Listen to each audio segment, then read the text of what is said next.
hair color from Ashley Shine Intense Lightest Blonde yung color nito. Ashley Shine Bio Organic Hair Color. 40 plus pesos to 100 plus pesos to guys. Itong brush, itong bowl. Doon ko ito nabili sa pag-click nyo yung yellow basket.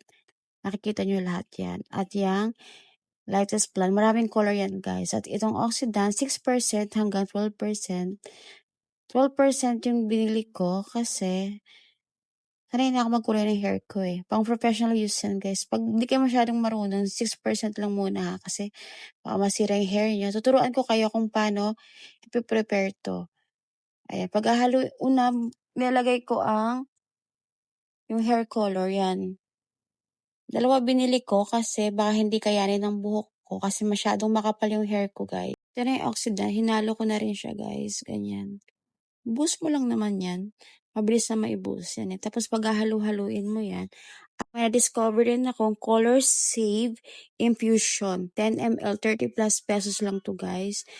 Nag-aralan ko muna to bago to ihalo dito ha. Pinanood ko muna lahat bago ko ihalo. Maglagay doon ng konti. Depende sa sira ng hair nyo ha.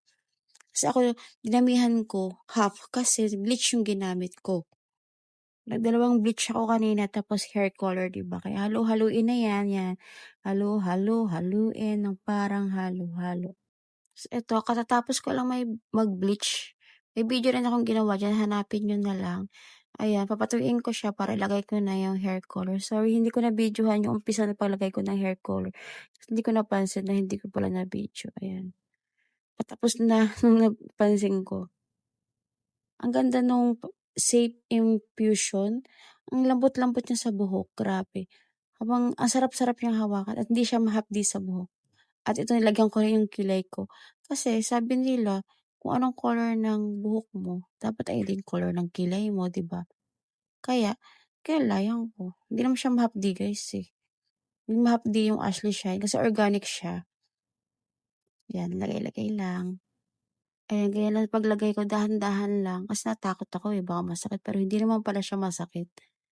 Tapos mag-wait lang ako ng 30 to 40 minutes. Pero 30 minutes lang ginawa ko kasi naka-bleach naman na. Kukulay naman na agad yan. So mga tira nilagay ko dyan sa ilalim. I-click nyo lang yung yellow basket guys. Makikita nyo na lahat kompleto yan. May gloves, may brush, yung Save Infusion, hair color. Diyan, ang dami nilang color. At ito yung result guys. Gusto ko siya, super lambot niya. Katulad dati pag nag-bleach ako, after undry, kahit i-conditioner mo siya, undry niya talaga. Ito buhay na buhay. Kaya kung ako sa inyo, check yung yellow basket, andun na lahat ng ginamit ko.